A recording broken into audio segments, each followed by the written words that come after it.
A clay layer 8.8 meters thick is overlain by a 15.5 meters thick sand layer extending up to the ground surface. When the groundwater table is at the surface, the saturated unit weight of the sand is 21.2 kilonewtons per cubic meter, and its corresponding dry unit weight is 18.2 kilonewtons per cubic meter. The saturated unit weight of the clay is 18.8 kilonewtons per cubic meter. When the groundwater table lowered by 7.2 meters, the degree of saturation of the sand above the new water table decreases to 30%. You have a clay of 8.8 meters thick overlain by a sand, tinamunan ng sand, which is, the height is 15.5 meters to the ground surface. Yung clay is 8.8 meters. When the water table is at the ground surface level, the saturated unit weight of the sand was determined to be 21.2 kilonewtons per cubic meters, for which its dry unit weight is 18.2. The saturated unit weight of the clay is 18.8 kilonewtons per cubic meters. Evaluate the effective pressure at the mid-height of the clay layer before lowering of the water table. Mid-height of the clay. So half of that is 4.4. So summation of gamma height lang pa. Yung actual condition ng sand dito, or for initial state, basta yung water table natin nasa ground, yung buong sand is saturated. So, gagawin natin saturated minus unit weight of water times height, 15.5. That's gamma height from here to here. So, 18.8 minus 9.81 because that is saturated plus 4.4. So, ito yung answer. 216.1 kilopascal. The second condition, bababa yung water table natin. Groundwater table lowered by 7.2. Okay, so itong part na yan is 15.5 minus 7.2. You have 8.3. So this time, gagamitin mo yung actual condition. Dito saturated. Unit weight of the sand above the water table is moist. So when the groundwater table lowered by 7.2, the degree of saturation of the sand above the new water table decreases to 30%. So we can solve the actual moist unit weight based on saturation of 0.3. Kukunin muna natin yan. Pinakamadaling gawin dyan is by mode 3-2. So mode 3-2, this is X, this is Y. Dalawa yung condition natin. The first condition of the sand is dry. So when the saturation is 0, then the unit weight is dry, 18.2. When the saturation is 1 or 100%, the unit weight is the saturated unit weight. Use Y hat. What is the unit weight when the saturation is 0.3 or 30%? So makukuha mo yan, 19.1. Then pwede na natin kuhanin ang effective pressure. So 19.1 to dito. So the effective pressure at the mid-height of clay, so 19.1 times 7.2.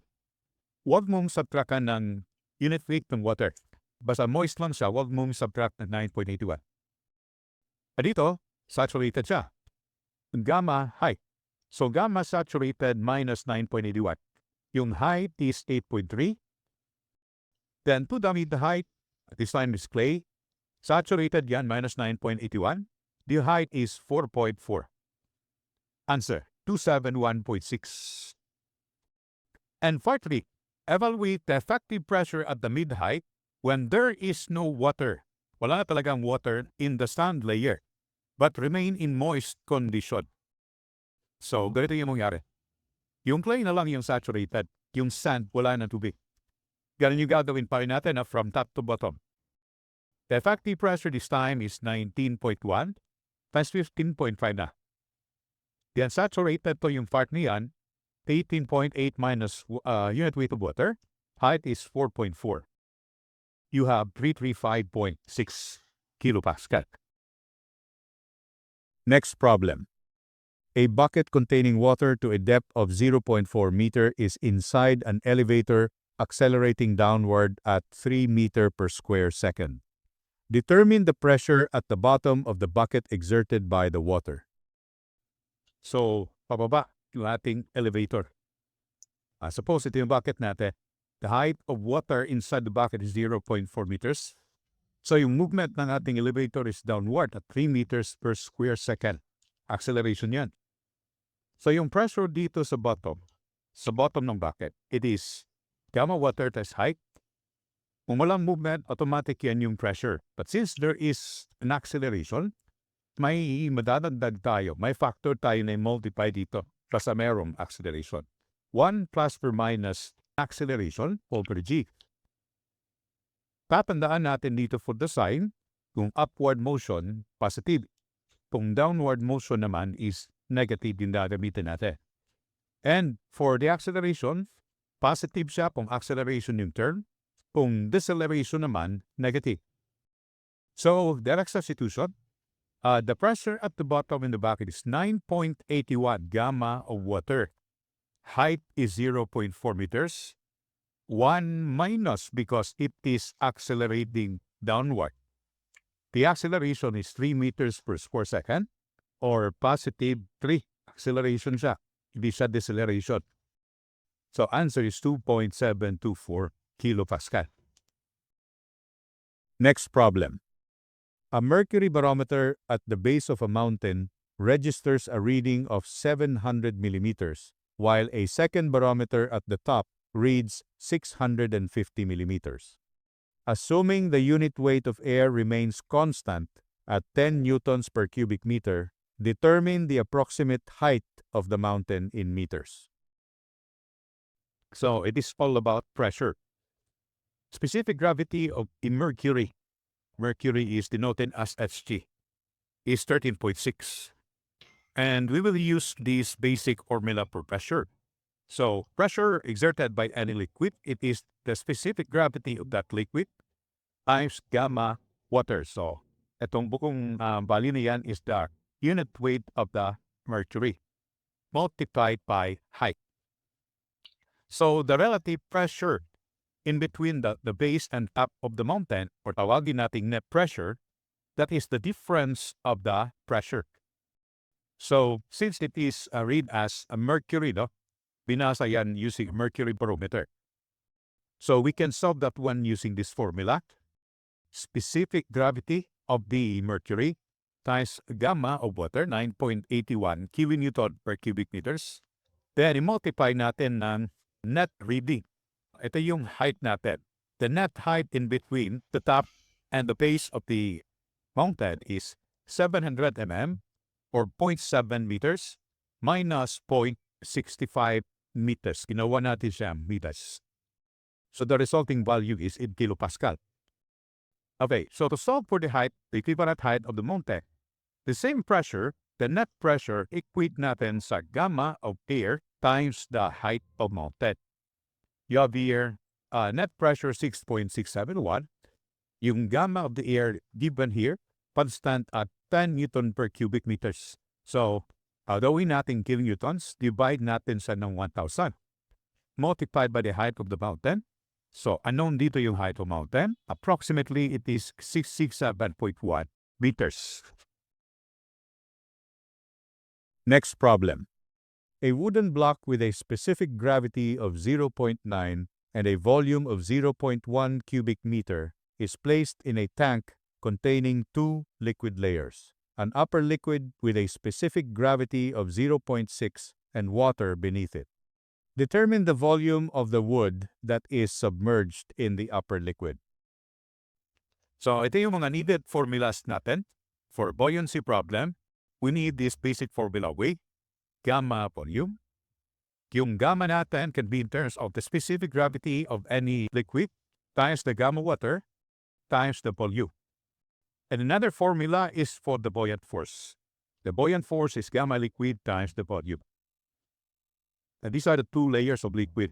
So the first one is a liquid with specific gravity of 0.6. The other one is the water. Specific gravity is 1.0. Yung wood natin, mayroong part na nasa upper liquid and yung isang other part nasa water. Parating solution natin dito for buoyancy case equilibrium of forces. So we have here the weight of wood. And meron kang buoyant force on the upper liquid, we will separate that what? Because yung liquids natin have different gamma. So meron tayong FB2. So ito yung buoyant force dito sa water part. Given, by the way, yung volume ng wood, that's 0.1 cubic meters. The volume on the upper liquid is volume displaced 1, and the volume at the water is the volume displaced 2. So that means the total volume of wood, which is 0.1 cubic meters, must be equal to the volume displaced on the upper liquid, but that is BD1, plus volume displaced in the lower liquid, BD2. From that equation, I can have BD2 in terms of BD1. Transpose na natin si BD1 on the other side, so that you will have 0.1 minus BD1. So in terms natin yung isang unknown dito sa ating required in the problem. The weight of wood is equal to the FB1 plus FB2. Yung weight ng wood, using this formula, that will be the specific gravity of the wood times gamma water times the volume of wood. Kung FB1 yan, it must be 0.6 times gamma water. So ito yung unit weight of this liquid times the volume displaced on the upper liquid. Next, FB2. So FB2 is gamma water. It is pure water times volume displaced on the lower liquid or the water. So tinawag natin siyang BD2. Dalawa yung unknown natin, BD1 and BD2. But we can express BD2 to BD1. Yung gamma water, pwede mong lagyan ng value yan, but we can just cancel both sides of the equation. So yung matitira dyan, 0.9 times 0.1, 0.6, volume displaced 1. Then matitira dito is BD2, where BD2 is 0.1 minus BD1. Unknown dito is BD1, so you have here 0.025 cubic meters. Next problem. A 10-meter thick layer of soft clay initially has a void ratio of 1.2. When subjected to an applied compressive load, the void ratio decreased by 1/3. Determine the resulting decrease in the thickness of the clay layer. The formula for this one is, ito yung general formula. So H over 1 plus original void ratio times delta E. Yung delta E natin, that is the change in void ratio. So binigay niya, yung decrease, that is already the change in void ratio. So it is 1/3 of the original void ratios. So 1/3 of 1.2, you have 0.4. O pag sinabing yung 2 kasi yan, decrease 2, that refers to the final void ratio. But if the term is decreased by, automatic yan na yung ating change ng void ratio. Direct substitution lang. Yung H dyan is the thickness of the clay layer, 10 meters, over 1 plus original void ratio, which is 1.2. And then, the change in void ratio is 0.4. So answer, 1.82 meters. Next problem. If the unit weight of the mud varies with depth according to this relation, where gamma is expressed in kilonewtons per cubic meter and H is in meters, determine the resulting pressure in kilopascal at a depth of 2.4 meters. Yung pressure here is gamma times height. Ito yung formula natin. Pressure exerted by liquid. At every point nagbabago yung gamma natin depende sa H.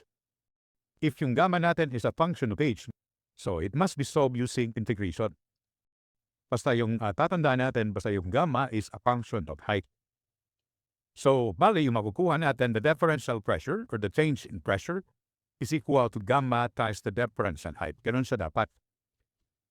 So, integrating both sides of the equation, you have here integral of dP from 0 to the total pressure equal to the integral of gamma, where gamma is ito, times dH. So, ito directly makukuha yan sa calculator. You have your 30.24 kilopascal. Next problem. Water flows through a rectangular irrigation canal that is 500 millimeters deep and 1.2 meters wide with a mean velocity of 2 meters per second. Determine the discharge in cubic meter per minute. Okay, it is a rectangular canal. Okay, ito yung water natin. Then yung width is 1.2 meters wide. 0.5 meters naman yung dip. Pinawa nating meters. So, very simple. May minigay na velocity, then we can just use area times velocity. What is the area of flow? Ito yung area na flow natin. That one. So that is 1.2 times 0.5. So, area pa yan. Yung velocity is 2 meters per second. Yung area natin is meters squared. Ito naman is meters per second. The resulting unit for that is cubic meters per second. Required sa problem is cubic meters per minute. So convert, 60 seconds is equivalent to 1 minute. This will cancel. 72 cubic meters per second. Next problem. A layer of plastic clay with a thickness of 8 meters is subjected to an increase in pressure due to overlying loads. The initial intergranular pressure is 200 kilopascals. The increase in intergranular pressure is 120 kilopascals. The coefficient of consolidation is 0.315 and the void ratio of the clay is 0.5. Determine the plastic settlement of the layer. Ito yung general formula. Yung delta E niyan, ito yan. CC log PO plus delta P over PO. Direct substitution na yan. Given yung lahat. So you have here A, yung height ng or thickness ng clay layer. Yung original void ratio of the clay is 0.5. The CC is the coefficient of consolidation 0.315. Then logarithm of PO is the initial intergranular pressure. Delta P is the increase in intergranular pressure. PO is 200 kilopascal. The answer is 0.340. Next problem. A column of mercury exerts a pressure of 600 kilopascals. Determine the equivalent height of a water column that would produce the same pressure. Very simple, lah. If given yung pressure is what is pressure due to column of mercury, yung kasapan dito dapat the same pressure sila in terms of water naman. So that pressure in terms of water is gamma water times height of water. That means yung height of water is 600 kilopascal divided by gamma water. So equivalent height of water is 61.16 meters. Next problem. Assuming the air has a constant unit weight of 12 newtons per cubic meter and the atmospheric pressure at sea level is 101 kilopascals, determine the corresponding height of the atmosphere in meters. Isipin mo lang parate yung gamma height. Atmospheric pressure is gamma of air times height of the atmosphere. So the pressure is 101 kilopascal. Gamma of air is 12 Newton per cubic meter. Divide natin ng 1,000 para magiging newtons. Then multiplied by the height of the atmosphere, equivalent height. So you have here 8416.67